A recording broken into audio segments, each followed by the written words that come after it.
Hey guys what's तो क्या हाल चाल है आप सबके। आई होप कि जैसे भी हो बहुत सही हो। गाइस ये जो स्टोरी है वो हमसे अंकित ने शेयर करी है, तो thank you so much Ankit for sharing your story with अस। और अगर आप सबके पास भी अपनी कोई किस्से है, अपनी कोई स्टोरीज है, तो आप वो मुझसे जीमेल में आके शेयर कर सकते हैं। भले ही इस बात को आज 2 साल बीतने को आ गए हैं, लेकिन आज भी अंकित वो पुरानी बातों को भुला नहीं पाया है और शायद ना ही कभी भुला पाएगा। अंकित एक बहुत ही रिच फैमिली से बिलोंग करता है, बट अंकित जितना ही अमीर है उतना ही कंजूस है। मतलब वो पैसे काफ़ी सोच सोच के खर्च करता है। ऐसा नहीं है कि वो खर्च करना नहीं चाहता, बट शायद उसे जो पैसे की कीमत है वो पता है। अंकित के परिवार में उसकी बीवी मेघा और एक 5 साल की छोटी सी प्यारी सी बेटी है जिसका नाम पीहू है। सो अंकित की एक कपड़ों की दुकान है और उन्हीं कपड़ों को वो इंस्टाग्राम में काफी प्रमोट किया करता था और इंस्टाग्राम के थ्रू ही अंकित के पास बहुत ऑर्डर्स प्लस बहुत सारे पैसे आ जाते थे। सो अंकित इंस्टाग्राम में काफी एक्टिव रहता था। अंकित की लाइफ काफी अच्छी चल रही थी, बट फिर कुछ ऐसा होता है जिसके बाद अंकित की पूरी लाइफ हिल जाती है। 3 दिसंबर 2021 ये वो दिन था जब पीहू का जन्मदिन था। पीहू के जन्मदिन से 4 दिन पहले अंकित ऐसे ही देख रहा था कि इंटरनेट पर अपनी बेटी के लिए क्या गिफ्ट दे सकता है, और थोड़ा इधर उधर देखने के बाद इंटरनेट पे उसको एक पेज मिलता है जो कि कुछ सॉफ्ट टॉयज का था। अंकित जब उस पेज में क्लिक करता है तो सीधा इंस्टाग्राम ऐप में एक पेज में ले जाता है। सो वो सॉफ्ट टॉयज का एक पेज होता है इंस्टाग्राम पे जिसकी उन्होंने प्रमोशन अलग अलग मतलब प्लेटफॉर्म्स गूगल यहाँ वहाँ करी होती है। तो जब वो क्लिक करता है वो सीधा इंस्टाग्राम खुल जाता है और उस पेज में चला जाता है। ठीक है, अब वो समझ जाता है कि ये भी मतलब जैसे अंकित अपने कपड़े बेचता है वैसे कोई अपना सॉफ्ट टॉयज बेच रहा है, काफ़ी कम दाम में काफ़ी अच्छी क्वालिटी थी। तो अंकित डिसाइड करता है कि क्यों ना यहीं पे कोई एक डॉल होती है और वो बहुत सुंदर सी दिख रही होती है, तो वो सोचता है कि इस डॉल को ऑर्डर कर दिया जाए और पीहू को भी ये बहुत पसंद आएगी। ऐसा ही होता है, अंकित उस डॉल को ऑर्डर कर देता है और जब वो ऑर्डर करता है तो डीएम करता है कि अब मुझे ये वाली डॉल चाहिए, तो आप क्या प्रोसीजर है। तो वो अंकित को कुछ भरने के लिए देते हैं, कुछ डिटेल्स मांगते हैं जैसे कि एड्रेस हो गया, पेमेंट डिटेल्स, वो सब मतलब वो देते हैं। तो अंकित अब वो सब भरने लग जाता है। सो जो उस पेज से मैसेज आया होता है वो होता है, dear sir, thanking you for connecting with us, we love to place your order, but before that we would like to have some details to deliver your order safely. So जो अंकित से मांगा जाता है वो मांगा जाता है आधार कार्ड, एड्रेस, फ़ोन नंबर और ब्लड ग्रुप भी अंकित से मांगा जाता है, जो कि अंकित को बड़ा अजीब लगता है। मतलब ठीक है, आधार कार्ड समझ आता है, पेमेंट डिटेल्स ये सब, और एड्रेस तो ऑब्वियसली, बट ब्लड ग्रुप क्यों मांग रहे हैं। बट अंकित भी ज़्यादा नहीं सोचता, उसको भी काफ़ी जल्दी होती है तो सब कुछ भर देता है और उन्हें दे देता है। फिर उनका सामने से मैसेज आता है कि थैंक यू सर, और हम आपको कुछ दिनों में डॉल भिजवा देंगे। कुछ दिन बीत जाते हैं और 2 दिन बाद अंकित के घर में वो गुड़िया आ जाती है। जब अंकित जाके उसको देखता है तो वो हैरान रह जाता है क्योंकि उसने एक गुड़िया मंगाई थी बट साथ में एक और गुड़िया आई होती है, मतलब टोटल 2 गुड़ियाँ आई होती है। और अंकित हैरान हो जाता है कि मैंने तो एक ही मंगाई थी। साथ में एक लेटर भी होता है, तो वो उस लेटर को पढ़ता है जिसमें लिखा होता है, congratulations, you are our 1000 member who ordered from our Instagram page, we want to offer a special doll for free of cost, please accept it with gratitude, thanking you. अब पीयू का जन्मदिन नज़दीक आ जाता है तो अंकित सोचता है कि ठीक है, पीयू के जन्मदिन वाले दिन मतलब पूरी छुट्टी उट्टी रखेगा, पूरा फैमिली टाइम। ऐसे ही होता है। अब जब रात के 12 बज जाते हैं तो अंकित जाता है और पीयू के जो पिल्लो होता है उसके नीचे वो डॉल को रख देता है, ये सोचकर कि सुबह जब उठेगी तो बहुत खुश हो जाएगी, उसे सरप्राइज़ मिलेगा। और ऐसा ही होता है, सुबह जब पीयू उठती है तो बहुत खुश हो जाती है, वो डॉल को देखकर एकदम चिल्लाने लग जाती है कि अरे ये किसने रखी। वो दौड़ के आती है अंकित के पास, उन्हें थैंक यू बोलती है और बोलती है कि thank you for the surprise, आपने मतलब बहुत प्यारी लगी डॉल, ये सब। सो फिर अंकित का प्लान होता है कि लंच के टाइम में वो थोड़ी जितनी भी मीटिंग्स होती है वो सब निपटा देगा और फिर रात को फैमिली के साथ कहीं घूमने चला जाएगा। शाम होती है, सब फैसला करते हैं कि वो लोग कहीं फिल्म देखने जाएंगे। उन्होंने ऐसे ही किया, फिल्म देखी और उसी मॉल में ही उन लोगों ने पीयू के साथ बर्थडे सेलिब्रेट किया, उसका केक कटिंग सब कुछ वो मॉल में ही कर दी और सब कुछ बहुत हैप्पीली हो गया था। अब सब कुछ सेलिब्रेट कर लिया, फिल्म देख ली, खाना खा लिया, तो अब घर जाने का समय आ जाता है। जब बाहर जाते हैं तो वो देखते हैं कि बहुत तेज़ी से बारिश हो रही होती है, तो अंकित बोलता है एक काम करते हैं, हम ओला कर देते हैं, ओला बुक करके फिर घर पे चल पड़ेंगे। ठीक है, अंकित अपना फ़ोन निकालता है ओला बुक करने के लिए, बट अंकित देखता है कि उसके फ़ोन में बैटरी ख़त्म है, बिल्कुल डेड है एकदम फ़ोन। तो फ़ोन रखता है, अपनी वाइफ का फ़ोन मांगता है और उससे ओला बुक करके अब ये लोग घर चले जाते हैं। जब ये अंकित घर पहुंचता है तो अभी पहुंचा ही है, जस्ट एंटर ही किया है, थोड़ी मिनट में अंकित को एकदम से उसकी दोस्त की कॉल आ जाती है। अंकित कॉल उठाता है तो वो बोलता है कि जल्दी आ जा यार, यहाँ पे बहुत मुसीबत हो गई है और मुझे तेरी ज़रूरत है, यहाँ कुछ लड़ाई वड़ाई हो गई है, मुझे अजीब सा लग रहा है, तो प्लीज़ तू आ जा। कि जैसे सुनता वो बड़ा भौंकला जाता है कि अरे तू चिंता मत कर, मैं आ रहा हूँ तेरे पास, तू एक काम कर, तू जहाँ पे है वहीं पे रह। और वो बस भागता है, भागते भागते अपने दोस्त के घर जा रहा है कि एकदम से वो रुक जाता है एकदम से वो एक जगह रुक जाता है। उसे एकदम से याद आता है कि अंकित का तो फ़ोन डेड था, तो कॉल कैसे आ सकती है उसको। वो वापस अपना फ़ोन निकाल कर देखता है, तो देखता है कि फ़ोन तो अभी भी डेड पड़ा है, वो मतलब ऑन ही नहीं हो रहा। अंकित अंकित को कुछ समझ नहीं आता। अंकित वापस अपने घर चला जाता है, क्योंकि उसे ये लगता है कि जो भी हो ये दोस्त ने कॉल तो नहीं करी, क्योंकि फ़ोन तो डैड ही पड़ा हुआ है। पता नहीं जो भी था क्या था, कुछ समझ नहीं आता, और अंकित बस अपने घर चला जाता है। घर जाता है, उसकी वाइफ पूछती है कि सब कुछ ठीक है, तुम एकदम भाग के गए, ये तुम्हारी दोस्त की कॉल आई, सब सही। तो अंकित बोलता है हाँ हाँ सब कुछ सही है, वो ऐसे ही कुछ था, चलो चलो अब चलते हैं। और अपने घर में जाके फिर थोड़ी देर वहीं बातें बातें करके सब सो जाते हैं। तो अंकित मनोज से पूछता है कि ब्रो तूने कुछ कॉल करी थी क्या मुझे रात के टाइम, ऐसा मतलब बोलते हुए कि तू मुसीबत में है या कुछ। मनोज बोलता है नहीं, मैंने तो ऐसा कुछ भी नहीं बोला था, इनफैक्ट मैं तो बाहर था, मैंने कोई कॉल नहीं करी, क्यों क्या हुआ। जिस पर अंकित बोलता है नहीं नहीं कुछ नहीं, वो ऐसे ही छोड़। और ये बोल के फिर वो कॉल काट देता है। फिर अंकित अपने फ़ोन की कॉल हिस्ट्री चेक करता है, बट उसमें भी कोई मनोज का कोई कॉल का कोई जिक्र ही नहीं है। अंकित को बिल्कुल कुछ समझ नहीं आ रहा होता, बट वो अपनी वाइफ से भी शेयर नहीं करता, क्योंकि वो नहीं चाहता कि फालतू में और ऐसे डरा दे सबको। ठीक है, वो ज़्यादा कुछ सोचता नहीं है कि, क्योंकि कुछ भी ऐसे सब चीज़ें दिमाग के ऊपर से जा रही होती है उस टाइम, तो ज़्यादा कुछ सोचता नहीं है। वो अपना फ़ोन वोन वापस रखता है और अपने काम में लग जाता है। देखते ही देखते 3 दिन बीत जाते हैं। अंकित भी अब उस पूरी इंसिडेंट को भूल चुका है, वो एक सपना था, भूल गया सब कुछ। बट उसे नहीं पता था कि अब आने वाले दिन बद से बदतर होने वाले थे।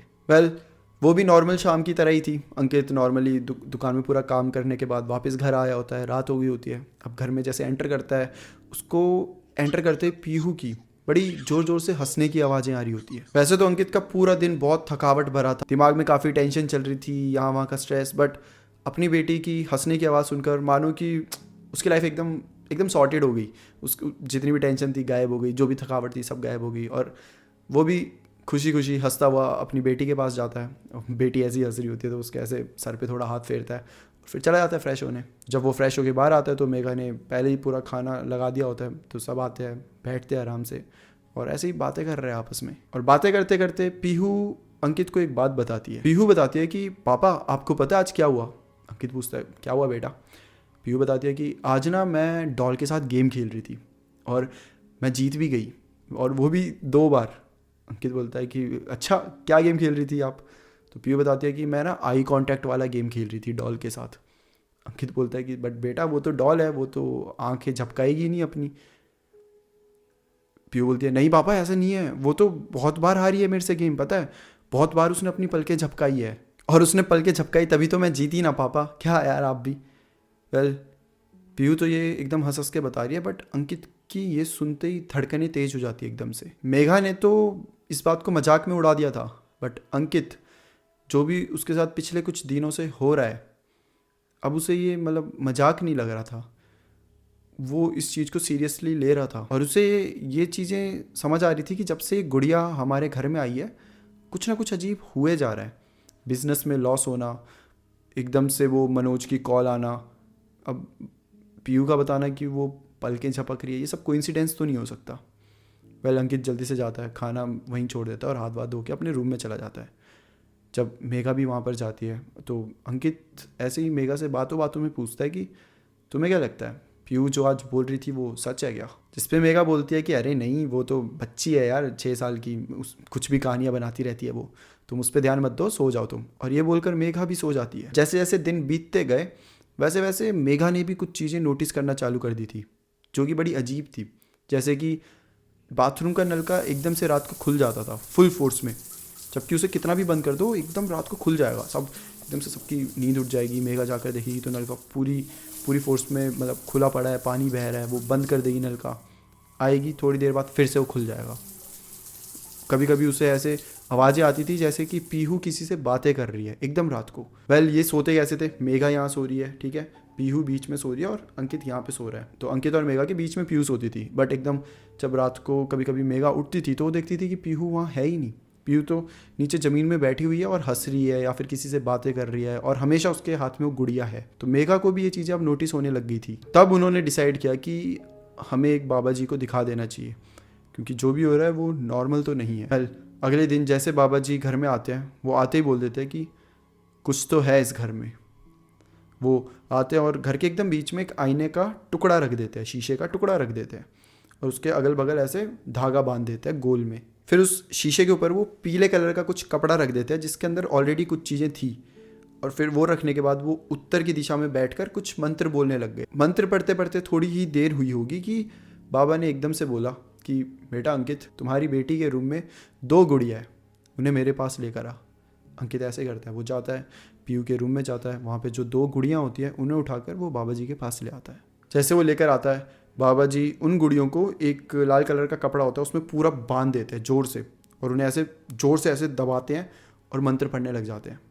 मंत्र पढ़ते पढ़ते पढ़ते थोड़ा सा टाइम हो जाता है, लाइक 5-10 मिनट होते हैं। उसके बाद बाबा जी अपनी आंखें खोलते हैं, फिर अंकित को बताते हैं कि अगर ये गुड़िया थोड़े दिन और तेरे घर में रहती तो तेरी आर्थिक स्थिति बहुत ज़्यादा बिगड़ जाती, क्योंकि इन गुड़ियों में काला जादू करा गया है, और उस काला जादू से जितनी भी वेल्थ है तुम्हारे पास, जो भी हैप्पीनेस, जो सब कुछ है, जितना भी अच्छा है, पैसा, खुशियाँ, सब कुछ चला जाता, और जिन्होंने काला जादू किया उनके पास चला जाता, ये सारा पैसा उनका हो जाता। अंकित के दिमाग में बहुत सारे सवाल थे, बट वो उस टाइम बाबा जी से ज़्यादा कुछ पूछता नहीं है। बस बाबा जी बोलते हैं कि ये गुड़िया मैं अपने साथ ले जाता हूँ और इसे कहीं अच्छे से दबा दूंगा।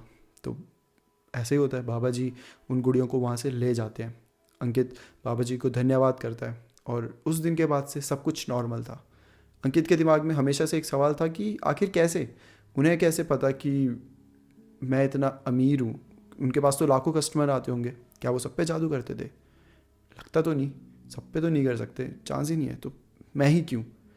और उसका आंसर जब वो अपनी इंस्टाग्राम प्रोफाइल खोलता है उसे मिल जाता है। अंकित की प्रोफाइल एकदम ओपन थी, कोई भी आके देख सकता था, और उसकी प्रोफाइल में जाते ही दिखता था कि वो कितना अमीर है, नई नई गाड़ियों के साथ, हमेशा महंगे महंगे होटल्स में, हमेशा यहाँ ट्रिप करना, वहाँ ट्रिप करना। मतलब उसके पास प्रोफाइल खोलो, आपको पता चल जाएगा कि वो बहुत ज़्यादा अमीर इंसान है। और अंकित को तब समझ आया कि क्यों जब मैंने ऑर्डर किया था तो तब मुझसे उन्होंने वो ब्लड ग्रुप मांगा था, और तो क्यों मांगा था, उसका क्या किया, वो अंकित को नहीं पता, बट अंकित श्योर है कि वो हो ना हो ये पूरे रिचुअल से ही जुड़ा था। जो भी हो, अब खुशी की बात ये थी कि अंकित को समय से पहले ही ये पता चल गया था कि वो जो गुड़िया थी उनमें दिक्कत थी, और जब वो चली गई तब से सब कुछ नॉर्मल हो चुका है। और अंकित ने भी कसम खा ली कि आज के बाद कभी भी कुछ भी हो जाए वो इंस्टाग्राम से कभी कुछ नहीं खरीदेगा। किसी को ऐसे कभी भी अजीब लगेगा कोई इन्फॉर्मेशन मांग रहा है जो कि एकदम नॉर्मल नहीं है, जैसे वो ब्लड ग्रुप मांगना, तो उसे इग्नोर नहीं करेगा, उसे ध्यान में रखेगा कि आखिर क्यों मांग रहा है, और अपनी प्रोफाइल को प्राइवेट करेगा, क्योंकि वो नहीं चाहता कि आगे से कोई और भी उस पर नज़र तक भी लगाए। तो वो बस चाहता है कि जितनी भी उसके प्रोफाइल में लोग हो वो सब उसके रिलेटिव्स, नोन लोग हो, और अननोन लोगों के सामने वो अपनी लाइफस्टाइल डिस्क्लोज ना ही करे, वही सही है। तो ये थी गाइस अंकित की स्टोरी, जो कि अंकित ने हमसे शेयर करी है। तो thank you so much Ankit once again for sharing a story with us. And guys once again, अगर आप सबको अपनी स्टोरी शेयर करनी है तो आप मुझसे जीमेल पर आकर स्टोरी शेयर कर सकते हैं। सो आई होप कि आपको ये वीडियो पसंद आई हो एंड कुछ सीखने को भी मिला। So that's it for today guys, फिर मिलते हैं हम किसी और टॉपिक के साथ, तब तक के लिए bye bye and take care.